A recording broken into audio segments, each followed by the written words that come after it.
నమస్తే welcome to our channel. ఈ రోజు కూడా ఒక ఫిల్మీ అప్డేట్ తో మేము ముందుకు వచ్చాను. ఈ రోజు నాతో పాటు ఫిల్మీ అనలిస్ట్ జగదేవ్ గారు నాతో పాటు ఉన్నారు. సార్ తో మాట్లాడదాం. నమస్తే సార్. నమస్తే అమ్మా.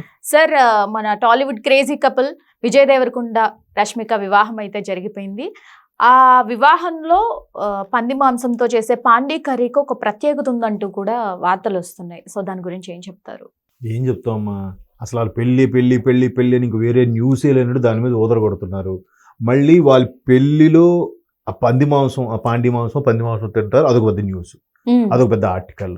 అంటే దేశంలో వేరే సమస్యలే లేవా అంటే అట్లా అయిపోయింది సోషల్ మీడియా. కానీ ఈ జంజీ ఏదైతే అంటున్నారో ఇట్లాంటి వాటికే జంజీ ఏమో అని అనిపిస్తుంటుంది ఒక్కోసారి.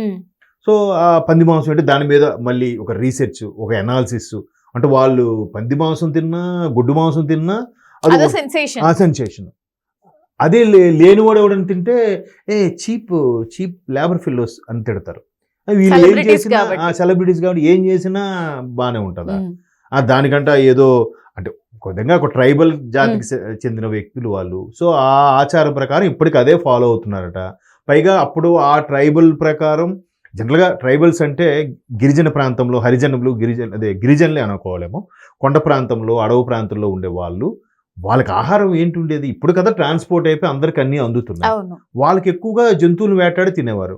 సో ఆ ప్రాంతం వాళ్ళు జంతువులు వేటాడితే ఎస్పెషల్లీ పంది మాంసం వేటాడి తినేవారు. పంది మాంసం ఎందుకు తినేవారంటే పంది ఎదురుపడినా అంత ప్రమాదం ఉండదు కాబట్టి దాన్ని ఎక్కువగా వేటాడి అది ఈజీగా దొరికేస్తుంది అని కూడా ఒక కాన్సెప్ట్. అంటే భయంకరంగా ఎక్కువగా త్వరగా తక్కువ తింటే ఎక్కువ ఊరిపోతుంది అంట అది.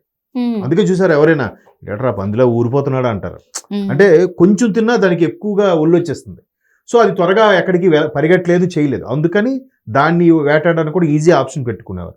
సో ఆ జాతి ఏదైతే ఉందో అది ఈజీ ఆప్షన్ పెట్టుకుని అదే వండుకొని ఇప్పుడు తింటున్నారు. ఇప్పుడు మేబీ ఆ అడవి జాతులు చంపితే కేసు అవుద్ది కాబట్టి హైబ్రిడ్ లేదా పెంచుకున్నవో ఏదో చేసుంటారు.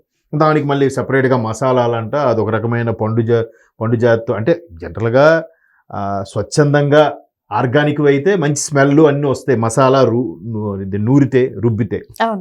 లేదు ఇప్పుడంతా మసాలా పౌడర్లు అంటే అంత ఫ్లేవర్ రాదు. బట్ ఇప్పటికీ వాళ్ళ ఆచారం ప్రకారము ఆ మసాలాలు చేస్తే ఒక రకమైన ఫ్లేవరు టేస్ట్ వస్తుందని, లేకపోతే తినలేము కదా అని. అది ఇప్పుడు చూడండి, ఆయిల్ ఫుడ్తో తినే కన్నా కాల్చిన ఫుడ్ డిఫరెంట్గా ఉంటుంది. కబాబ్స్ ఏదో అంటారు కదా. సో అది దానికి ప్రమాదం కూడా ఉండదు. ఇప్పుడు ఆయిల్ అనుకోండి మరిగించిందే మళ్ళీ చేయడం వల్ల చాలా ఇబ్బందికర పరిస్థితులు వస్తాయి. సో కాల్చిన దాని వల్ల ఇబ్బందులు కూడా ఉండవు. సో మరలా ఇప్పుడు అందరూ కూడా పాత పద్ధతులకే వెళ్తున్నారు. సో కాకపోతే రష్మిక పెళ్లి పంది మాంసం తింటారు, దాన్ని స్టైల్గా పాండీ కర్రీ ఏదో అంటారు.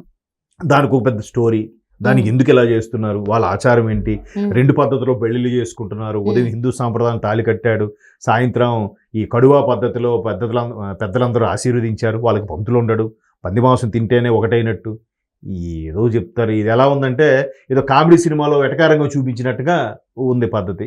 బట్ ఎవరి ఆచారాలవి వాళ్ళవి.